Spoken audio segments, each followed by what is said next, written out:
রমাদান মাসের মধ্যে একটা রাত আছে, যে রাতের নাম হচ্ছে লাইলাতুল কদর। আমি আশা করি আপনারা সবাই এই সূরাটা জানেন। বা'দা আউযু বিল্লাহি মিনাশ শাইতানির রাজীম, ইন্না আনজালনাহু ফি লাইলাতুল কদর। নিশ্চয়ই আমি কোরআনকে নাজিল করেছি লাইলাতুল কদরে, ভাগ্য রজনীতে। ওয়া মা আদরাকা মা লাইলাতুল কদর। হে নবী মুহাম্মদ সাল্লাল্লাহু আলাইহি ওয়াসাল্লাম, আপনি কি জানেন লাইলাতুল কদর কি জিনিস? লাইলাতুল কদরি খায়রুম মিন আলফি শাহর। লাইলাতুল কদর হচ্ছে হাজার মাসের চাইতে উত্তম। এখানে গাণিতিকভাবে ব্যাখ্যা করতে যাবেন না 1000 মাস সমান সমান কত বছর হয়, ব্যাপারটা এমন নয়। এখানে আধিক্য বোঝানো হয়েছে। হাজার হাজার মাস ইবাদত করলে যে নেকি হয়, এক রাত ইবাদত করলে সে নেকি হয়ে যাবে ইনশাআল্লাহ। এই রাতে কি হয়? স্পেশাল তানাজ্জালুল মালাইকাতু ওয়ার রূহ। এই মাসে আল্লাহর পক্ষ থেকে আল্লাহর ফেরেশতারা নেমে আসেন। কোথায় নেমে আসেন? পৃথিবীতে। তাদের সর্দার হিসেবে থাকেন জিবরাইল আলাইহিস সালাম। তানাজ্জালুল মালাইকাতু ওয়ার রূহু ফিহা বিইذনি রাব্বিহিম। আল্লাহর রবের আদেশে তারা এই কাজটা করেন। মিন কুল্লি আমর, প্রত্যেকটা বিষয়ের ফয়সালা হয় এই রাতে। আপনার আমার তাকদীর লেখা হয়েছে আসমান জমিন সৃষ্টির 50,000 বছর আগে। আপনার আমার তাকদীর লেখা হয়েছে আসমান জমিন সৃষ্টির 50,000 বছর আগে। আল্লাহ পাক সমস্ত সৃষ্টির তাকদীর লিখেছেন প্রথম দফায়। দ্বিতীয় দফায় তাকদীর লেখা হয়েছে যখন আমার আপনার রূহ আমাদের মায়ের গর্ভে ছিল 4 মাস 10 দিন বয়স। ওই সময় আল্লাহর পক্ষ থেকে ফেরেশতা আসেন, এসে লিখে দেন তার হায়াত, তার রিজিক, সে সৌভাগ্যবান না দুর্ভাগ্যবান। এরপর রূহটাকে ফুঁকে দেন, বাচ্চা নড়াচড়া শুরু করে। এর আগ পর্যন্ত পেটের মধ্যে বাচ্চা নড়াচড়া করে না। যখন রূহটা ফুঁকে দেওয়া হয় তারপর থেকে বাচ্চা নড়াচড়া শুরু করে। দ্বিতীয় দফায় তাকদীর লেখা হয়। এরপরে তৃতীয় দফা লেখা হয় এই লাইলাতুল কদরে, যে আগামী 1 বছর কি হবে, আপনি কি করবেন। অর্থাৎ 1 বছরের বাজেট প্রণয়ন করা হয় প্রত্যেক লাইলাতুল কদরে। তানাজ্জালুল মালাইকাতু ওয়ার রূহ ফিহা বিইذনি রাব্বিহিম মিন কুল্লি আমর। এই রাতের আরেকটা বৈশিষ্ট্য হচ্ছে সালামুন হিয়া হাত্তা মাতলাইল ফজর। ফজর পর্যন্ত এই রাতে শান্তি শান্তি শান্তি শান্তি প্রশান্তি বজায় থাকে। এই রাতে আপনি যে দোয়া করবেন, যে কোনো দোয়াই করবেন, যদি আপনার রিজিকটা হালাল হয় ইনশাআল্লাহ কবুল হয়ে যাবে। যে কোনো দোয়া। এই রাতে যারা ইবাদত করে দাঁড়িয়ে দাঁড়িয়ে, তাদের চতুর্দিকে ফেরেশতারা সমবেত হন, তাদের দোয়ায় তারা শরীক হন, তাদের জন্য দোয়া করতে থাকেন। ঠিক তখনই দেখবেন মুমিন বান্দার চোখ দিয়ে টপ টপ করে পানি পড়া শুরু হয়েছে। আপনি ফিল করতে পারবেন যে আপনার দোয়া আল্লাহ কবুল করছেন। এই রাতের ইবাদতকে 1000 মাস দিয়ে গুণ করলেও কখনো সমান হবে না। একটা রাত ইবাদত করলে আপনি হাজার হাজার মাসের নেকি পাচ্ছেন। এই সুযোগটাকে ছেড়ে দেওয়া যায়? কবে এই রাত স্পেসিফিকলি বলা যাবে না 27 তারিখেই, স্পেসিফিকলি বলা যাবে না যে 21-এর রাতেই, 23-এর রাতেই বা 25-এর রাতেই। নির্দিষ্ট করে বলার কোনো সুযোগ নাই। নবী সাল্লাল্লাহু আলাইহি ওয়াসাল্লাম লাইলাতুল কদর পেয়েছেন এবং ওই রাতে বৃষ্টি হচ্ছিল। তিনি সেজদা করছেন, তার কপালের মধ্যে মসজিদে নববীর যে মাটি আছে এই মাটির কাদা লেগেছিল। তখন কিন্তু মসজিদ টাইলস ফিটিং ছিল না। মাটির মসজিদ থেকে নবী সাল্লাল্লাহু আলাইহি ওয়াসাল্লাম বিশ্ব পরিচালনা করেছেন। আর আমাদের এখন তাজমহলের মতো মসজিদ, হেদায়েতের কোনো হও নাই এখানে। এটা আখিরুজ্জামানের সাইন।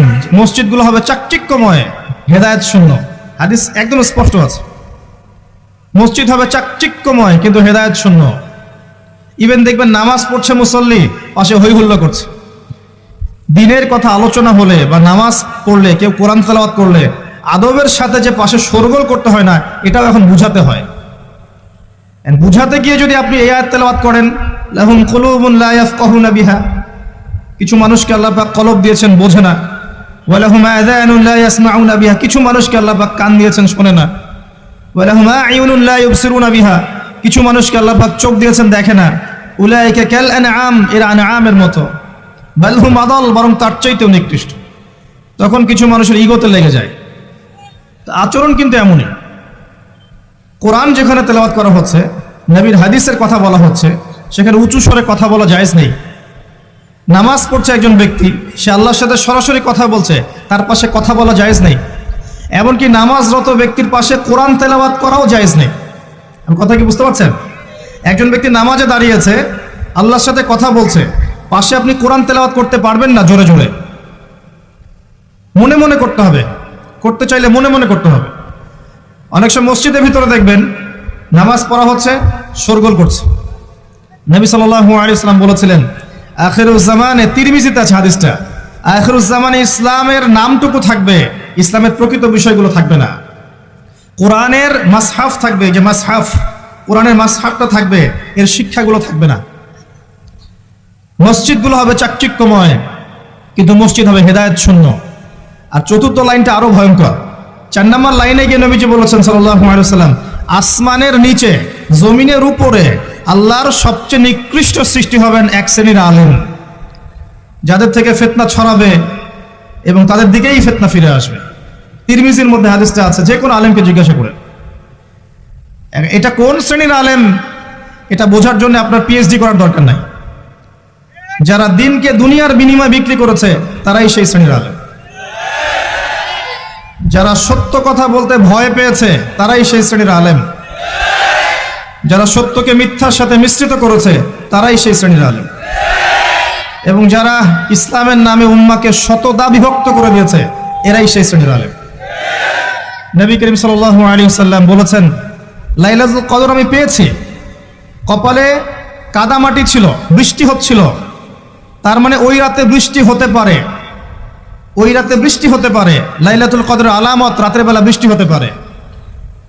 বৃষ্টি হয়েছে, তিনি নামাজ পড়েছেন, কপালের মধ্যে কাদা লেগেছিল, তিনি বের হয়েছেন, সাহাবীদেরকে বলবেন কোন রাতটা লাইলাতুল কদর, আজকের রাতটা লাইলাতুল কদর, এটা বলতে বের হয়েছেন।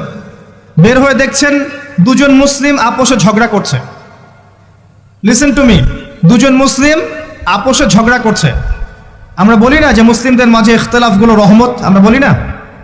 দুজন মুসলিম আপোষে ঝগড়া করছে, এই কাজটার কারণে আল্লাহ রাব্বুল আলামিন নবী সাল্লাল্লাহু আলাইহি ওয়াসাল্লামের হৃদয় থেকে এই কথাটাকে তুলে নিলেন। তিনি আর বললেন না এক্স্যাক্টলি কোন রাতে লাইলাতুল কদর ছিল, তিনি বলতেই বেরিয়েছিলেন যে কোন রাতে লাইলাতুল কদর ছিল। আমাদের ইখতিলাফের কারণে আমরা সেই নির্দিষ্ট রাতটাকে হারিয়ে ফেলেছি। তবে এর মধ্যেই খায়ের আছে, এর মধ্যেই কল্যাণ আছে। আরবিতে একটা প্রবাদ আছে, কুল্লু শার ইউজাদু ফিহিল খায়র, প্রত্যেকটা অকল্যাণের পিছনেই কোনো না কোনো কল্যাণ আছে। নির্দিষ্ট করে বলে দিলে আমরা বাকি রাতগুলো জাগতাম না। নবী সাল্লাল্লাহু আলাইহি ওয়াসাল্লাম এখন বললেন যে আমাকে ভুলিয়ে দেওয়া হয়েছে কোন রাত, তোমাদের ঝগড়ার কারণে। অতএব তোমরা শেষ দশকের বিজোড় রাতগুলোকে তালাশ করো। শেষ দশকের বিজোড় রাত বলতে 21-এর রাত, 23-এর রাত, 25, 27, 29, এই 5টা রাতের যে কোনো একটা লাইলাতুল কদর। এই রাতে ইবাদত করলে এত নেকি হচ্ছে, কারণটা কি? রাত আর দিন কি ডিফারেন্ট কিছু? প্রত্যেক রাতেই কিন্তু আল্লাহ পাক প্রথম আসমানে নেমে আসেন, প্রত্যেক রাতে, শুধু শবে বরাতের রাতে নয়, শুধু নিসফে শাবানের রাতে নয়, কিন্তু প্রত্যেক রাতেই আল্লাহ পাক প্রথম আসমানে নেমে আসেন। তিনি কিভাবে নেমে আসেন এটা ব্যাখ্যা করার দরকার নেই আমাদের। আল্লাহ পাক বলেছেন নেমে আসি, বাস আসি। কারণ সবকিছু আমরা যুক্তি, বিজ্ঞান, দর্শন দিয়ে প্রমাণ করতে পারবো না। পারবো?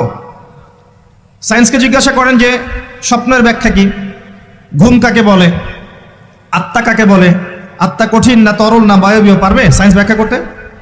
কবরের আযাব কি, জিন জাতি কি, জিন জাতি কাকে বলে, জিন জাতি কেমন দেখতে, মালায়েকা কেমন, তারা কিভাবে কাজ করে, তাদের ফাংশন কি, তারা কি ব্যাখ্যা করতে পারবে? আমাদের একটা চেতনা তৈরি হয়েছে, সায়েন্স যা বলবে তাই সত্য। এই চেতনা পুরোপুরি সত্য নয়। কোরআন এবং সুন্নাহ, আল্লাহ এবং তার রাসূল যা বলবেন সেটাই চূড়ান্ত সত্য। এর বাইরে সত্য মিথ্যার চূড়ান্ত কোনো মানদণ্ড নাই। হ্যাঁ, সায়েন্সের ভিত্তি আমরাই দিয়েছি, এটা অমুসলিমরা দেয়নি, এর ভিত্তি মুসলিমরা দিয়েছে। পরবর্তীতে এরা এর উপর ঘষা মাজা করেছে। এখন সায়েন্টিফিক এবং টেকনোলজিক্যাল রেভলিউশন আসছে পশ্চিমা সভ্যতা থেকে। এই সভ্যতার ধারক বাহক ছিলাম আমরা। সভ্যতা এদের দ্বারা শুরু হয়নি, সভ্যতা নবীদের দ্বারা শুরু হয়েছে।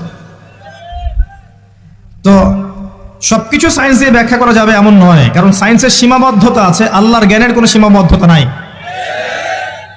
তো আল্লাহ নেমে আসেন, ব্যাস নেমে আসেন। নেমে এসে আল্লাহ পাক কি বলেন? আল্লাহ পাক তিনটা কথা বলেন। রাতের শেষ অংশ, রাতকে ভাগ করেন।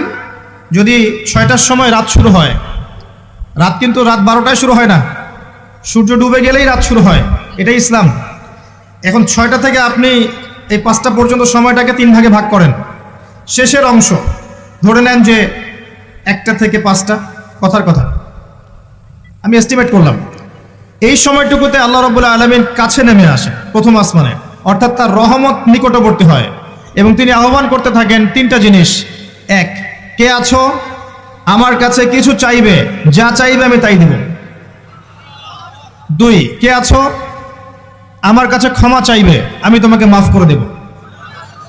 3, কে আছো? কে আছো আমাকে ডাকবে, আমি তোমার ডাকে সাড়া দেব। মানে এই সময় আপনি যা চাইবেন ইনশাআল্লাহ, আপনার আকীদায় যদি শিরক না থাকে, আমলে যদি বেদাত না থাকে এবং আপনার রিজিক যদি হালাল হয়, ইনশাআল্লাহ তাআলা আপনার দোয়া কবুল করা হবে। আল্লাহ পাক প্রত্যেক রাতেই নেমে আসেন। তাহলে লাইলাতুল কদরকে এত স্পেসিফিকলি ইম্পর্টেন্স দেওয়ার কারণ কি? একটাই কারণ, মনে রাখবেন, লাইলাতুল কদরকে মর্যাদামণ্ডিত করার এবং রমাদান মাসকে শ্রেষ্ঠ মাস মর্যাদামণ্ডিত করার একটা কারণ, only one reason behind it, সেটা হচ্ছে এই মাসে এবং এই রাতে আল কোরআন নাজিল হয়েছে। কথা কি বুঝতে পারছেন? কোরআন নাজিলের কারণেই এই মাসটা মহামান্বিত, কোরআন নাজিলের কারণেই এই রাতটা সম্মানিত। ইন্না আনজালনাহু ফি লাইলাতুল কদর। আসুন সামনে যাই। নবী করিম সাল্লাল্লাহু আলাইহি ওয়াসাল্লাম যখন এই জাহেলি যুগে বাস করছেন, এই লাইলাতুল কদরে রমাদান মাসে আল্লাহ পাক কোরআন নাজিল করলেন। কি জন্য নাজিল করলেন? কারণ এই সমাজটাকে পরিবর্তন করার জন্যে, সমাজের জাহিলিয়াতগুলোকে দূর করার জন্যে নবী করিম সাল্লাল্লাহু আলাইহি ওয়াসাল্লাম প্রচণ্ড ফিকির করতেন। কি করা যায়, কি করলে মানুষগুলো শিরক ছেড়ে দিবে, কি করলে সুদ বন্ধ হবে, কি করলে মাদক থেকে মানুষ দূরে থাকবে, কি করলে নারীর সম্মান বৃদ্ধি পাবে। তিনি ভাবতেন কিভাবে গোত্রীয় হানাহানি বন্ধ করা যায়, তিনি এগুলো ভাবতে থাকতেন। হেরা গুহায় বসে তিনি এগুলো ভাবতেন কি করা যায়। যুবক বয়সে তিনি হিলফুল ফুজুর তৈরি করেছেন এগুলো সমস্যা দূর করার জন্য, কিন্তু পরিপূর্ণরূপে সফল হয়েছেন বলতে পারি না আমরা, কারণ তখন ওহী আসেনি। এই ভাবতে ভাবতে ভাবতে ভাবতে একদিন এক রাতে তার কাছে আল্লাহর পক্ষ থেকে কোরআন নাজিল হলো। সূরা আলাকের প্রথম 5টা আয়াত, বিসমিল্লাহির রহমানির রহিম, ইকরা বিসমি রাব্বিকাল্লাযী খালাক। পড়ুন আপনার রবের নামে, যিনি আপনাকে সৃষ্টি করেছেন। খালাকাল ইনসানা মিন আলাক, যিনি মানুষকে সৃষ্টি করেছেন জমাট বাঁধা রক্তপিণ্ড থেকে। আমরা সবাই জমাট বাঁধা রক্তপিণ্ড ছিলাম মায়ের পেটে। আজকে আমরা আল্লাহদ্রোহী হয়েছি, কিন্তু আমরা পেটের মধ্যে এতটুকু জমাট বাঁধা রক্তপিণ্ড ছিলাম। সূরা ইয়াসিনের মধ্যে আল্লাহ পাক এই কথাটা বলেছেন, তোমাদেরকে তো নুতফা থেকে সৃষ্টি করেছি, ফাইদা হুয়া খাসিমুম মুবিন, যখন সে বড় হয়েছে সুস্পষ্টভাবে আল্লাহর বিরুদ্ধাচরণ করছে। ঈদের যে শপিংটার কথা বলছি, এটা এই কারণে বলছি, লাস্টের দশকে আমরা ঈদের শপিংয়ে বেশি ব্যস্ত থাকি, এতে করে লাইলাতুল কদরটা আমরা হারিয়ে ফেলি। লাস্টের দশক আমরা হয় ইতেকাফ করব, না হলে বাসায় নামাজ পড়বো, পরিবারবর্গকে নিয়ে রাত জাগবো। পারা যাবে ইনশাল্লাহ? তারাবির নামাজ তো পড়বোই ইনশাল্লাহ জামাতে। এবং আপনি 20 পড়েন আর 8 পড়েন, আপনি নামাজের কোয়ালিটিটাকে ভালো করার চেষ্টা করেন, নামাজের কোয়ালিটিটাকে বেস্ট করেন, ধীরে ধীরে তেলাওয়াত করেন, ধীরে ধীরে রুকু সেজদা করেন, নামাজটাকে এনজয় করেন, সময় নিয়ে, টাইম নিয়ে, 2 ঘন্টা সময় লাগুক, 3 ঘন্টা সময় লাগুক, এনজয় করে নামাজ পড়েন। আল্লাহ পাক তৌফিক দান করুন। এরপর শেষ রাতে আবার ওঠেন, পরিবারবর্গকে নিয়ে নামাজে দাঁড়ান, একসাথে জামাত করে নামাজ পড়েন, পরিবারে নফল নামাজ পড়েন, বাসায় বরকত হবে ইনশাআল্লাহ।